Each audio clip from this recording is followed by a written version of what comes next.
공전의 경제 현상으로는 이해하지 않는 이 현상들이 많이 발생하고 있습니다. 그중에서 시청자분들의 문의가 많은 부분들을 중심으로 오늘은 이 궁금증을 풀어보는 시간 마련했습니다. 도움 말씀에 한국경제신문의 한상춘 논설위원 나와 있습니다. 안녕하십니까? 네, 안녕하십니까? 네, 7대 미스테리 상당히 궁금합니다. 하지만 그 전에 먼저 오늘 미국 증시의 전반적인 흐름부터 정리해 주시죠. 네, 오늘은 대표적인 비둘기파 캔자스시티의 연준 총재가 물가를 잡겠다, 경기 침체가 우려된다 하더라도 근데 시장에서는 이것이 반영되지 못하는 상황이다. 그만큼 페드라든가 페드 인사들이 굉장히 사실 그동안 신뢰를 많이 잃은 과정에서 이런 현상이 나타나는 것이 아닌가 생각하는데요. 경기 침체의 우려가 오늘 좀 많이 반영됐죠. 그래서 오늘 증시 모습은 이제 저는 개인적으로 굉장히 양호했다. 8월 첫날에 양호했다 이렇게 보시면 되겠습니다. 어제도 말씀드렸습니다는 7월 달에 여러 가지 비관론에도 불구하고 미국 증시는 굉장히 좋았지 않습니까? 나스닥 거스등들은 지난 한 달 동안에 12% 오르고 다우도 한 6% 오르고 S&P도 한 9% 올랐기 때문에 8월 첫날에 기술적 지표상으로 보면 좀 이렇게 큰 폭으로 떨어질 수 있지 않느냐 하는 이런 예상도 나왔습니다는 오늘 다우존스 3대 지수가 비교적 평온한 움직임을 보였어요. 예, 그렇죠. 그래서 오늘 시장을 읽을 때는 증시보다는 국채 시장을 읽어야 된다 이렇게 보겠습니다. 그래서 지금 인플레를 반영하느냐, 인플레 반영하면 국채 금리가 올라갈 거고, 그다음에 경기 침체를 반영할 것이냐 하면 국채 금리는 떨어지는데요. 오늘 하이라이트는 장단기 금리 역전이 사실 4주 연속 지속돼서 올해 3월과 6월과는 전혀 다른 모습을 보이고 있고요. 오늘 월가의 키는 10년물 국채 금리입니다. 2.5%까지 떨어졌습니다. 아마 기억으로 보면 한 달 전에 이게 금리가 3.4%였으니까 지금 2.5% 떨어지니까 아마 미국의 장기채를 세놓고 있으신 분들은 대단히 큰 대박을 쳤지 않느냐 하는 생각이 듭니다. 결과적으로 보면 이 국채 금리가 2.5% 떨어진다는 것은 역시 장기물은 경기 침체를 반영한다 이렇게 볼 때거든요. 그런 과정에서 누누이 말씀드리는 이제는 인플레보다는 월가의 관심사가 경기 침체 문제를 이렇게 되다 보니까 캔자스시티 연준 총재가 사실 물가를 잡겠다 하더라도 이것이 반영되지 못하는 사항이 그대로 10년물 국채 금리에서 나오는 사항이다 이렇게 보겠습니다. 그리고 요즘 들어서 달러 문제에 대해서 굉장히 관심들이 많죠. 근데 달러는 오늘 엔화와 유로화의 반등으로 마침내 달러 인덱스가 105대로 떨어졌습니다. 아마 이것도 이렇게 7월 15일 전후에서 109엔대 가서 뭐 여러 가지 얘기가 나왔죠. 킹달러, 제왕달러 뭐 이런 얘기가 나오고 원달러 환율도 그때 당시에 1326원에서 1500원까지 얘기한 사람이 있습니다는 오늘 달러 인덱스는 105 정도로 돼서 7월 15일 이전으로 완전히 회복되는 그만큼 달러가 약세를 보이고 있는 현상이다 이렇게 보실 때 있고요. 엔달러 환율이 크게 떨어졌습니다. 우리가 이제 외환은 하지 말라 하더라도 굳이 외환을 하신다면 달러보다는 많은 사람이 갖고 있는 달러보다는 엔화를 하시는 게 좋습니다 하는데 오늘 엔달러 환율이 131엔까지 떨어졌습니다. 환율이 떨어졌다는 게 여기 나오죠. 엔달러 환율이 131엔까지 떨어졌습니다. 이것이 139엔까지 갔었던 거거든요. 네, 그런 상태에서 엔화가 이렇게 엔달러 환율이 떨어졌다는 것은 그만큼 달러에 대해서 엔화가 가치가 강세가 됐다는 얘기죠. 그래서 외환은 전반적으로 투자하지 않는 게 좋은데요. 굳이 투자하신다면 달러보다는 엔화, 기술적 반등이 되니까 이런 국면이 오늘 이렇게 나타났다 이렇게 볼 때 있습니다. 여기 국제유가도 오늘 짚고 넘어가야 될 것 같습니다. 오늘 브렌트유가 100달러 아래로 떨어졌는데 골드만삭스는 좀 정반대 의견을 내놓지 않았습니까? 네, 요즘 글로벌 인베스트뱅크들이 전망이 완전히 틀리고 있어요. 2분기 속보치 하루 전이요. 그것도 하루 전에 한국경제TV에선 마이너스 1% 정도 이렇게 예상을 하고 이렇게 말씀드렸습니다는 바로 직전에 발표하기 직전에 무역수지 개선이 좀 2월 달에 했거든요. 적자폭이 줄어들다 보니까 우리가 GDP 항목에서 순수출에 대한 기여도가 높지 않겠느냐. 그래서 애틀랜타 GDP 내호가 마이너스 1.6에서 골드만삭스가 느닷없이 하루 직전에 1%까지 올렸고 JP모건이 플러스입니다. 그리고 JP모건 1.4% 올랐는데요. 결과적으로 마이너스 0.9% 나왔죠. 이것이 글로벌 인베스트뱅크들이 그렇게 발빠르게 움직이면 이와 같은 현상이 나타나지 않냐 생각합니다. 오늘도 국제 유가의 시장의 흐름을 잊지 않고 사실 방송국에 나와서 골드만삭스 이코노미스트라는 사람이 원자재 수요가 강하다. 그다음에 국제 유가가 130달러 하밖에 간다 하는데 바로 그 얘기가 나왔을 때 국제유가가 폭락했거든요. 여기 한번 보시기 바랍니다. 서부 텍사스 증시가 93달러 정도. 그래서 오늘 하루 가격이 5% 이상 폭락했습니다. 브렌트유가 오늘 가장 관심이 됐는데요. 대부분 다 이게 6개월 이상 100달러 이상 유지했거든요. 오늘 상징선이 100달러 깨졌습니다. 그래서 골드만삭스 이코노미스트는 하반기에 130달러 가는데 자 국제유가가 이렇게 폭락하는 사태가 보다 보니까 사실 이 배경에 대해서 이렇게 어제도 이제 말씀드렸습니다. 내일부터 오페크 플러스 정상회담이 있지 않습니까? 두 가지 각도. 바이든이 중동에 대한 어떤 방문의 결과가 반영될 것이다 하는 측면 하나. 두 번째는 지금 러시아와 우크라이나 전쟁은 지속되지만 곡물 수출 재개되고 있고요. 그다음에 이 원유 부분에 있어서 러시아가 원유 판매 대금이 급증하는 상태에서 원유 생산량을 많이 증가하고 있습니다. 그런 상태에서 오펙 플러스 이 플러스의 가장 핵심국이 러시아지 않습니까? 그래서 이렇게 유가는 저렇게 브렌트유가 99달러, 100달러 밑을 떨어지는 상황이다 이렇게 보겠습니다. 요즘은 시장 상황을 좀 잘 보셔야 됩니다. 한국경제TV에 지금 그림이 없습니다는 월마트에서 이렇게 매일 고생하시는 우리 김현석 특파원이라든가 조재길 특파원 그리고 또 하나 신인규 특파원 이런 분들이 전해주는 내용을 좀 상세하게 그때그때마다 들으셔야 시장 흐름을 정확하게 읽을 수 있다 하는 걸 말씀드리겠습니다. 그렇다면 본격적으로 오늘의 주제로 들어가겠습니다. 7대 미스테리. 저도 개인적으로 참 궁금한데 첫 번째 미스테리는 당연히 경기 침체겠습니다. 앞서 언급해 주신 것처럼 지금 이렇게 경기 침체가 심화되고 있는데 바이든 행정부의 경제 관련들은 아니라고 부정하고 있지 않습니까? 네. 오늘 뭐 달러 스토어 얘기를 좀 하셨는데요. 인플레 얘기도 있습니다는 인플레가 되다 보니까 미 국민들이 사실 실질 소득이 많이 떨어진 상황이거든요. 우리가 지금도 한번 보면 7월인가요? 사실 임금 상승이 5.1%지만 사실 그 소비자 물가 상승이 9.1%니까 실질 소득은 감소하게 되는 거거든요.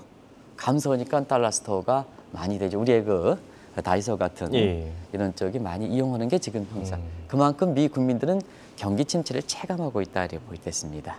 근데 사실상 우리가 2분기 성장률 마이너스 0.9% 나올 때 1분기에 마이너스 1.6%에 이어서 2분기 연속 역성장이 된 거죠. 절대 수준이 떨어진 거죠. GDP의 절대 수준이 줄어든 거죠. 그러면 우리가 세계 경제 입장에서 미국이라든가 이런 데서 경기의 순환 국면을 공식적으로 판단하는 것이 전미경제연구소 MBER이거든요. 그러면 2분기 연속 이렇게 성장률이 떨어질 때는 경기 침체다. 이런 쪽으로 다들 인식하고 있습니다. 근데 느닷없이 바이든 대통령이라든가 바이든의 경제 강요인 제닛 옐렌, 그다음에 파월 의장조차도 지금은 경기 침체 상황이 아니다 하다 보니까 시청자분이 문의가 많으신 것 같아요. 우리가 언론에서는 또 뭐 공식적으로는 MBR의 2분기 연속 성장률이 떨어질 때는 경기 침체라고 다들 알고 시청자분도 다들 알고 계신데 이 바이든 대통령이라든가 제닛 옐렌이라든가 파월 의장은 왜 경기 침체가 아니냐 하는 이 시각인데요. 사실 그것을 역사적으로 한번 보여줬습니다.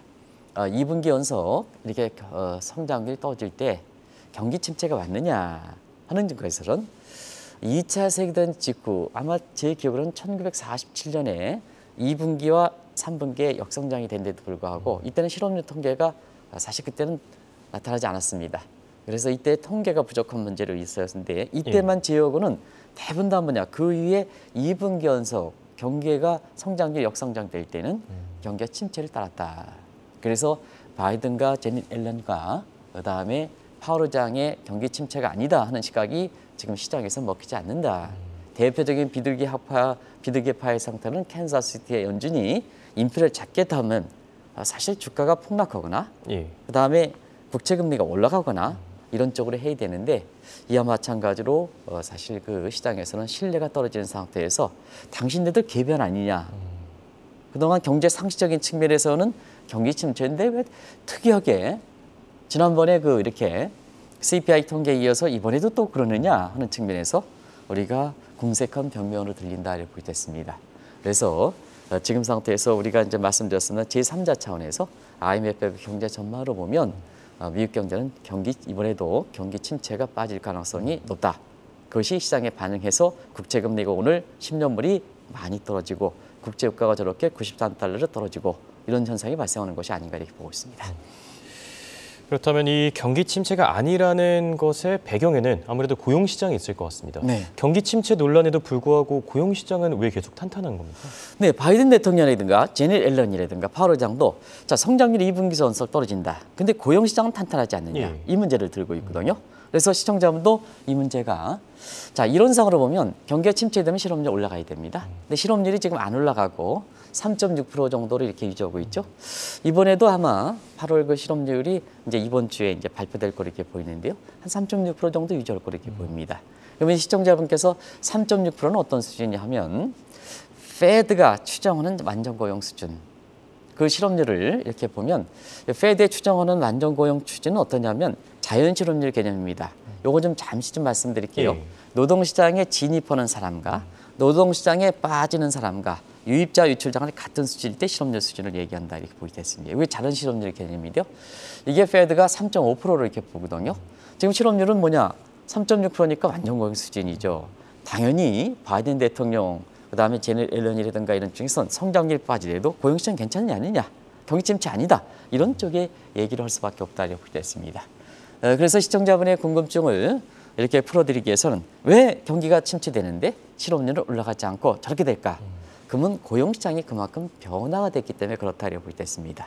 일단 그런 각도에서 고용통계는 대표적으로 경기의 선행과 동행과 후행일 때는 후행 변수입니다. 그래서 2분기의 성장률 마이너스 0.9% 빠진 것이 경우에 따라서는 상반기 노동 빠진 것이 하반기에는 본격적으로 반영된다. 예. 후행 변수니까. 예. 그래서 아직까지는 이렇게 경제 성장률이 떨어지는 부분이 고용시장에 반영되지 못하는 측면. 왜 그러냐? 계약 관계가 있기 때문에 그렇거든요. 예를 들어서 글을 읽겠습니다는 한국경제TV의 조지현 사장님께서 자, 우리 홍앵커께서 지금 방송을 좀 제대로 못 하신다 하면 예. 바로 그냥 이렇게 계약을 해지할 수는 없습니다. 계약이 해지기 때문에 그런 계약 관계 때문에 대표적으로 후행 변수다 이렇게 보이겠습니다. 시청자분한테 양해를 구하고 좀 말씀드리겠습니다. 홍앵커 요즘 방송을 잘한다고 소문이 나는데요. 시청자분의 이렇게 이해를 돕기 위해서 제가 이게 부정적 측면으로 얘기한 측면에서 이렇게 시청자분의 양해를 구하겠습니다. 또 한 가지는 실업률의 개념이거든요. 실업률은 경제활동 인구분의 실업자 수거든요. 근데 실업자 수에서는 자발적 실업자, 비자발적 실업자가 있습니다. 근데 이 실업률 계산에 이 실업자 수는 비자발적 실업자만 되는 거거든요. 근데 지금 아마 우리 홍영코랑 이혜은 캐스터께서 연일 지적했습니다. Great Resignation 해서 대사퇴. 근로자들 스스로 노동시장에서 이렇게 빠지려고 그러거든요. 자, 코브라 이펙트에서 지원금 많이 줘. 예.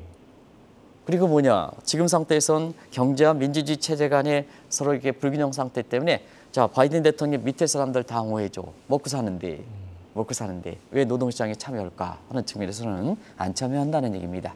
그래서 이 Great Resignation 해서 요거 대사퇴하는 수를 과거의 그 패턴을 유지해서 지금 실업률 개념을 실업률에 이렇게 넣어봤더니 지금 실업률은 3.6%가 아니라 5% 정도 되거든요.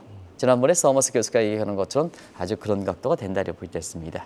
그래서 지금은 바이든 대통령이라든가 제닛 앨런이라든가 이런 측면에서 고용시장이 호조다 하는 측면은 대표적으로 후행자, 아직까지 본격적으로 경제 성장률이 하락되는 것이 반영되지 않았다는 측면. 그다음에 이번에 이렇게 코로나 사태를 계기해서 미국의 노동시장의 구조 개편, 대사퇴 같은 자발적으로 노동시장에 빠지려 하는 이런 사람들이 반영해서 실업률이 나온 거다. 그러면 이 대목에 있어서는 바이든 대통령이라든가 이렇게 왜 CPI 통계가 자기가 분리할 때는 그 개편해야 된다. 그다음에 GDP 개념도 개편해야 된다 하는데 실업률 개념은 이렇게 개편해야 되는데 요건 또 얘기하지 않느냐 하는 측면이거든요. 시청자 여러분 균형이 맞지 않지 않습니까? 오히려 하려면 고용시장이 가장 크게 변했으니까 실업률 개념부터 이게 개편해야죠. 그죠? 예. 그러니까 사실 바이든 대통령이라든가 바이든 정부의 경제 강요들이 지금 신뢰를 있는 거다 이렇게 보겠습니다. 좀 명쾌하게 이해가 간 것 같습니다. 그렇다면 시청자들이 궁금해하는 세 번째 미스테리입니다.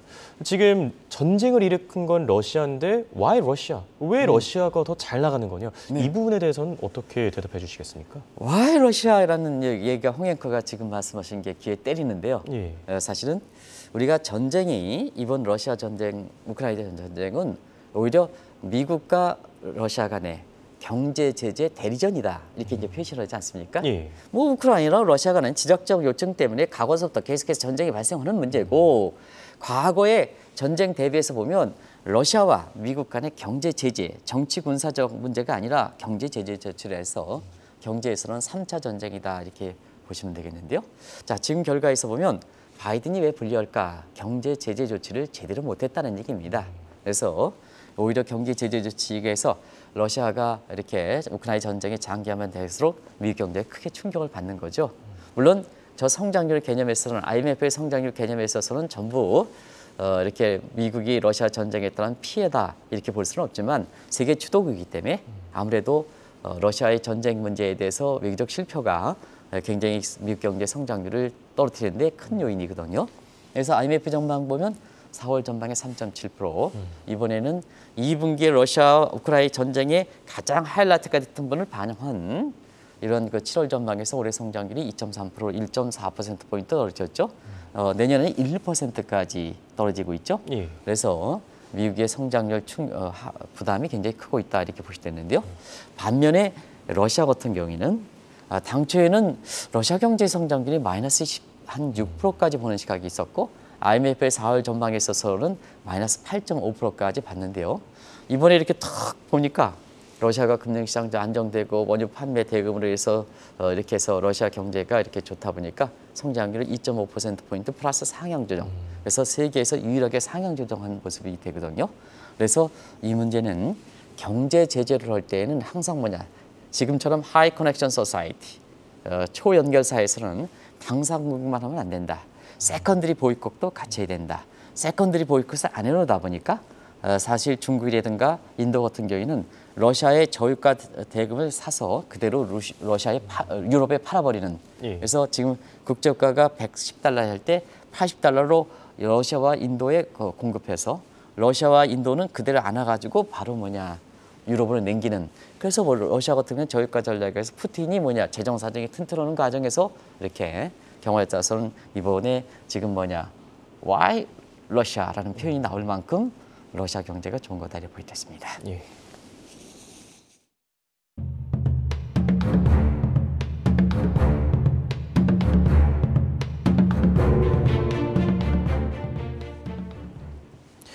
인플레이션 해치 수단으로 주목받던 게 금값과 또 비트코인입니다.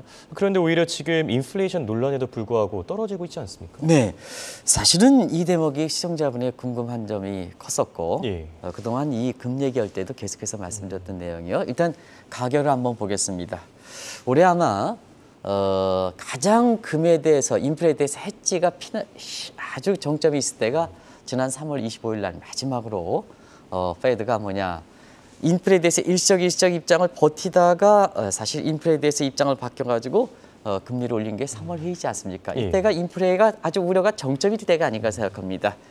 국내 언론도 아주 인플레 해직으로 금에 대해서 추천해서 바닥을 이렇게 해서 한 면씩 장색했는데요. 그때에 사실 금값이 2,043달러였습니다. 온스당. 근데 지금 뭐냐?